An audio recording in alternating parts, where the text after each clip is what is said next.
In this video, I take a first impressions look at the early access title Le Mans Ultimate and take you through how to access the sim in VR and what that experience in VR and the performance in VR actually looks like for Quest 3 owners, both for off and online racing, and all from an older gamer's perspective.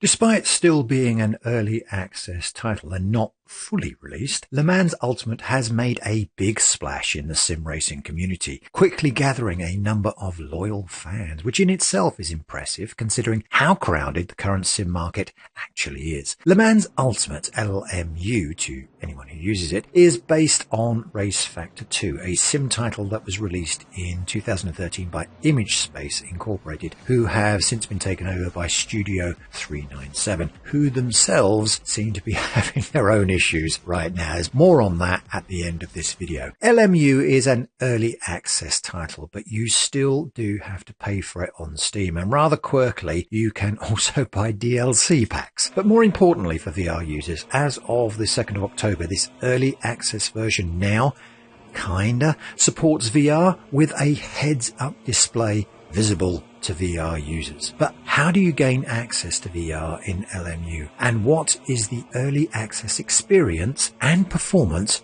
actually like in the Quest 3? Good question. Setting up LMU for VR. As LMU is an early access title with no official support for VR, you will need to modify how Steam launches this sim. Fortunately, this is dead easy. Just go to your Steam library, access the LMU title by clicking on it, then click Manage here on the right. Drop down the properties to bring up this new screen and make sure the General tab is highlighted. With that done, add Plus VR into the launch options here. Close this panel and you are done. Now, when you launch LMU, it will appear in your VR headset. If you need to revert to playing on a monitor, you will need to remove this launch option first. Because this is the only way to launch LMU into VR, you won't be given the option of using either Oculus Link or Steam VR, as you see in other titles such as AMS2 or ACC. Instead, LMU will always default to Steam VR and run that way.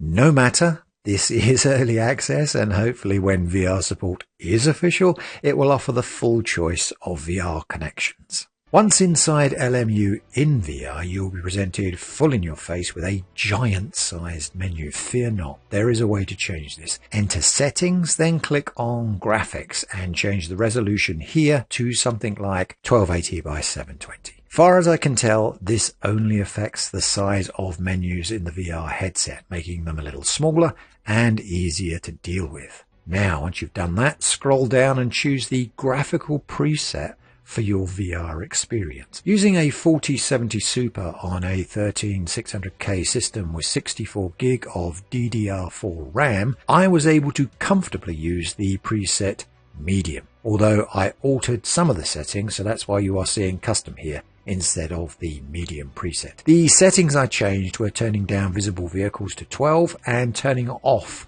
live displays. I also set lock to horizon at high. The default is off, which I found a little too shaky for me, and after a while it induced VR nausea, which surprised me as I haven't suffered with that for years. But turning this up to high made all that go away. From there, you need to set up the wheel and pedals if you haven't already done this. Sadly, this is a little basic compared with the wheel setup from iRacing, and you will need to manually bind the wheel, throttle, brake, clutch if you use it, and also the shift pedals in this section here. Once this is done, use the calibrate section of the menu and take the wheel to the extremes of left and right and press and release the throttle and brake to calibrate them as well. You're all done, so now click on gameplay here and bind a button on your wheel to alternate escape. This allows you to access the menus when in a practice session or a race, meaning you can now exit those sessions without hard crashing the application. You might also want to take a moment to bind whatever controls you think you will need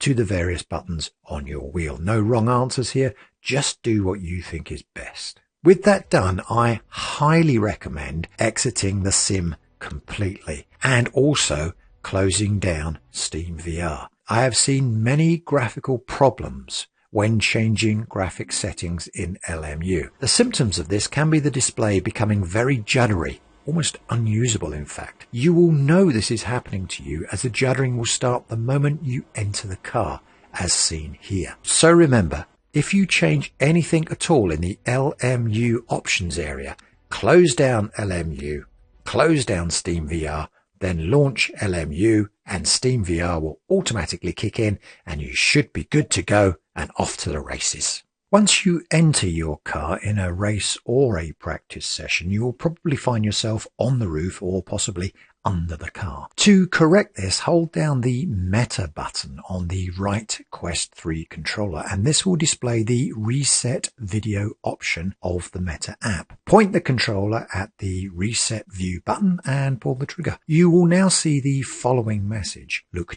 dead ahead while sitting in your sim racing position of choice and press one of the buttons or the trigger on the controller, and you should then find yourself sitting correctly in the car. With that all done, it's time now to get on track and see what LMU can do in VR. Wow, now I am excited. Performance on track in VR. With my Quest 3 set to 72 Hz and the graphics in LMU set to medium with a few customizations, I was able to get an average of around 35% performance headroom in a test session at Spa with the Ferrari GTE and only me on the track. In an AI race of about 25 cars, I guess, same track, same car as the test session, this looked a little bleak at the very start of the race, often going into negative performance headroom figures. However, once the race actually started, this improved and started to average out around 25%-ish performance headroom, with only the occasional spike into negative headroom territory. That still didn't show any drop frames though, either on the headset or in the performance monitor. It remained a fairly stable and consistent 72 FPS. Most drops in performance headroom were when I came past the pits, which is fairly in line with most other sim racing titles. In the live performance, this was predictably worse. Even in the practice sessions of those live performances, I was getting about an average of 35%. So it's worse, but not significantly so. The headroom was a little better in qualification, where I had the track to myself, but at the beginning of the race, during the short rolling start, the performance headroom was running along the bottom of the screen, fluctuating around 10% and minus 10%. These dips continued past the green flag and all the way up to the first corner. But beyond the first corner, the performance headroom improved slightly, giving me an average of around 20%. Remember, this is a live online race. But there was also a lot of fluctuation, a number of dips into negative values. Even when the race began to spread out, as it does, the performance was still not a lot to write home about. Although, again, at 72 Hz, the Quest 3 showed very few drop frames during the entire race, even when there was dust being blown up in the corner spins and the cars got quite crowded together. So, in all, it's certainly very usable at 72 Hz in VR. Optimism wins again! How usable is the HUD in VR? VR in LMU is easy enough to set up and performance is sort of okay, but the main reason I decided to make this video was a recent patch to the LMU interface which allowed VR users to see the HUD in their headsets. But how usable is this HUD in VR? I would say the LMU heads-up display in VR is mostly usable. I mean, it's better than nothing. In fact, I tried racing LMU with no HUD at all, and it was nearly impossible because all the trackside messages about possible black flags and such like were hidden from me due to a lack of a HUD. So you could argue that even in this imperfect state, the current incarnation of a HUD is better than nothing, and you would be right, but that doesn't make it a great experience. Looking at the HUD in this video, you might rightly ask, "Older gamer, where's the problem?" However, for you to see this HUD as displayed in this video, I needed to record the screen using the monitor as my display device. Here is that same HUD, but taken as a video capture in the Quest 3. As you can see, the elements of the HUD are just outside my natural peripheral vision, and I need to rotate my head physically to see them clearly. And that is a real shame, because this one in the upper right is where important messages are displayed about possible black flags and pit drive-throughs that you are required to perform, and so on. And unless I'm looking directly at it when a message appears, I will probably miss it, as these messages are only on the screen for a few seconds, and there is no voice backup, as you might hear in iRacing. If you do miss an instruction to do a pit lane drive-through, you do still see these red arrows shown here. So you know you have to do a drive-through. You just might not know why. And that can be very frustrating.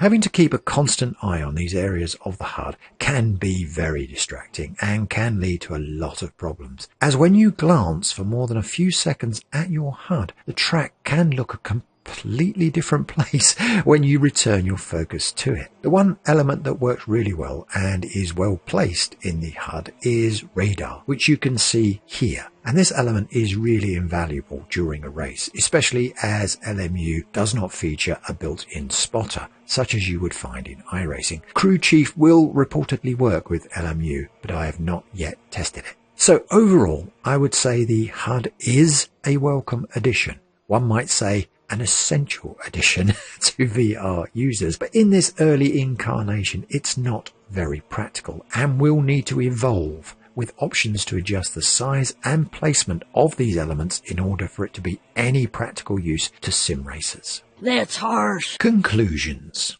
At the moment, in its current state, and with the various financial theatricals happening in the background, LMU is a sim that I would only recommend to the curious VR sim racers amongst you. Someone who wants to try something different, yet up to date. As a racing sim for use with a monitor, it has a lot going for it, including some pretty good force feedback capabilities, some great looking tracks and cars, and some nice features like the guidance drivers get on the warm-up lap, warning if they are too close to the car in front or if they are speeding on approaching the green flag. Wouldn't it be great if iRacing had something like that?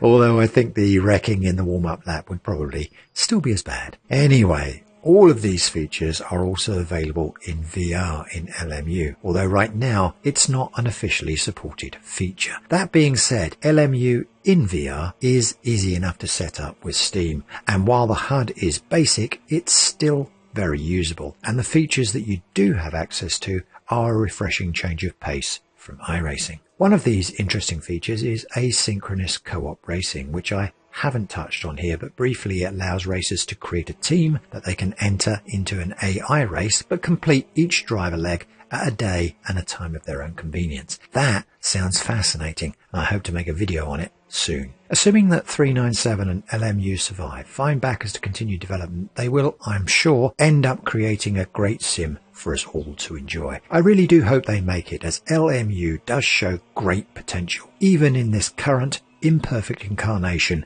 for VR users. I hope you found this video helpful, and until the next one, race clean, and I'll see you on track.